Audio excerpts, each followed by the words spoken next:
नमस्कार दोस्तों। अच्छे और बुरे व्यक्ति की प्रवृत्ति सदैव अलग अलग होती है, लेकिन सवाल यह है क्यों और कैसे कोई व्यक्ति अच्छा या बुरा बन जाता है। वहीं इससे भी जरूरी चीज यह है कि अच्छा इंसान कैसे बने।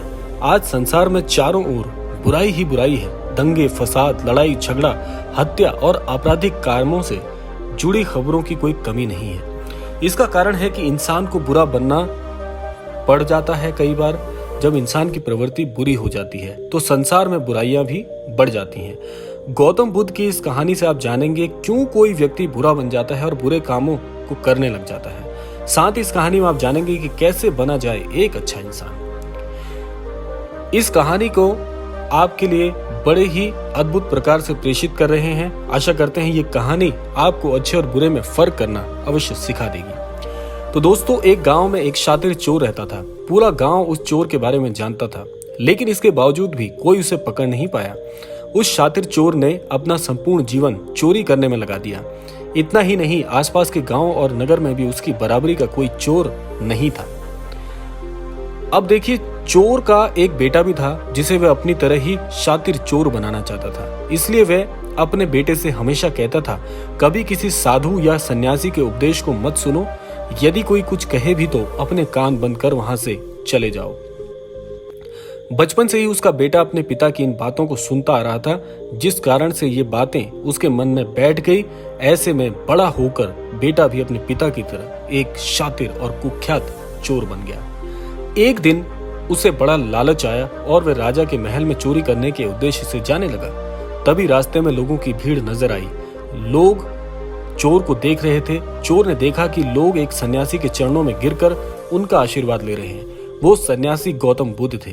चोर साधु सन्यासी से दूर रहता था क्योंकि उसके पिता ने उसे ऐसा सिखाया था। अब हुआ क्या, क्योंकि उसे अपने पिता से यही सीख मिली थी, लेकिन भगवान बुद्ध को देखकर वो उनकी ओर स्वतः ही आकर्षित होने लगा। इसका कारण यह है कि पहली बार उसे किसी तेजस्वी व्यक्ति के दर्शन हुए थे। अचानक उसे पिता की बात याद आ जाती है कि कभी भी साधु सन्यासियों के पास मत जाना, उनसे जीवन भर दूर रहना। चोर अब ऐसे असमंजस में फंस जाता है कि क्या वह अपने पिता की बात माने या उस आकर्षण के प्रति आकर्षित होकर उस संत के दर्शन कर ले। उसके मन में यह भी असमंजस था कि वह सन्यासी के पास जाए या चोरी करने के लिए आगे बढ़ जाए। एकाएक उसके मन में यह प्रश्न आता है कि आखिर पिताजी क्यों साधु संतों से दूर रहने को कहते थे। इसका उत्तर जानने के लिए चोर भी लोगों के बीच बैठ जाता है और भगवान बुद्ध के उपदेश को सुनने लग जाता है। बुद्ध लोगों को झूठ बोलने की व्यर्थता और विश्वासघात के बारे में बता रहे थे। उपदेश समाप्त होने के बाद सभी लोग अपने घर को लौट जाते हैं और चोर भी चोरी करने के लिए महल की तरफ निकल जाता है। लेकिन पूरे रास्ते में वह यही सोचता है कि क्यों ना एक बार उस सन्यासी के उपदेश में कही बातों को मानकर देख लिया जाए कि क्या जीवन में फर्क आता है। इस तरह से वह चोरी करने के लिए महल की दीवार से कूदने की बजाय महल के द्वार से अंदर जाता है। अब देखिए कितना ये उत्कृष्ट वर्णन है, क्योंकि आप सोचिए कि चोर जो सदैव छुपा छुपा रहता था, आज वो बुद्ध की बातों से इतना प्रभावित हो गया कि एक आगंतुक की तरह द्वार से महल में चोरी करने के उद्देश्य से जाने की बात सोच रहा है। अब होता क्या है कि उसे देख महल के द्वारपाल उसे रोकते हैं और भीतर जाने का कारण पूछते हैं। चोर कहता है, मैं चोर हूँ, महल में चोरी करने जा रहा हूँ। द्वारपाल उसकी बातें सुनकर हंसने लगते हैं और कहते हैं, जरूर ये महल का सेवक या नौकर होगा और हमसे मजाक कर रहा है, क्योंकि कोई भी चोर बताकर तो चोरी नहीं करता। यह सोचकर वे उसे महल के अंदर जाने देते हैं। महल जाने के बाद चोर खजाना और ऐसे बहुमूल्य रत्नों की खोज में लगने के बारे में सोचने लगता है।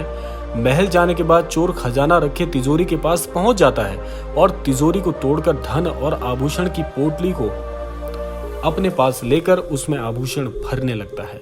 तभी उसकी नजर महल की रसोई पर पड़ती है। रात होने के कारण सभी सो रहे थे और रसोई में कोई नहीं था। चोर को जोरों से भूख लगी थी, इसलिए वह रसोई में जाकर पेट भर खाना खाने लगता है। इसके बाद चोर वहां से जाने लगता है। तभी उसे बुद्ध के उपदेश में सुनी दूसरी बात याद आती है कि जिसका नमक खाया हो उसके साथ कभी भी विश्वासघात नहीं करना चाहिए। चोर सोचता है, मैंने इस महल का नमक खाया है, ऐसे में इनका धन चोरी कर मैं इनके साथ विश्वासघात करूंगा, इसलिए चोर चुराए हुए धन को रसोई में ही छोड़कर जाने लगता है। महल के एक व्यक्ति की नजर चोर पर पड़ जाती है और वह शोर मचा देता है, जिससे महल के लोग चोर को पकड़ लेते हैं और राजा के पास ले जाते हैं। राजा चोर से पूछता है कि क्या जब तुमने चोरी कर ली थी तो फिर इसे छोड़कर क्यों जा रहे थे? चोर कहता है, एक सन्यासी के उपदेश के कारण। चोर की बात से राजा बहुत प्रभावित होते हैं और उससे कहते हैं, अगर तुमने ऐसे उपदेश बचपन से ही सुने होते तो तुम कभी चोर ही नहीं बनते। इतना कहकर राजा ने उसे कोई सजा नहीं दी और छोड़ दिया, लेकिन राजा ने उससे कहा कि एक बात याद रखना, सही संगत और सही उपदेश से ही व्यक्ति अच्छा इंसान बनता है। बचपन से ही गलत संगत और गलत उपदेश मिलने के कारण वह व्यक्ति बुरा बन जाता है। संगत और सही उपदेश व्यक्ति का पूरा जीवन बदलने में पूर्ण रूप से सक्षम होते हैं। तो दोस्तों, यह थी आज की कहानी। अब इस छोटी सी कथा से आपको क्या सीखने को मिलता है?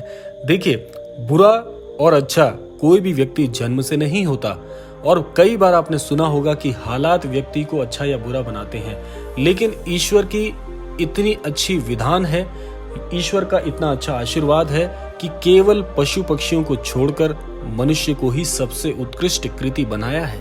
इसके पीछे कारण क्या है कि मनुष्य के पास जो मस्तिष्क होता है उसमें तर्क शक्ति और स्वयं के ज्ञान को विश्लेषण करने की पूर्ण सामर्थ्य होती है। तो इसीलिए दोस्तों, आपके पास विश्लेषण करने की सामर्थ्य है।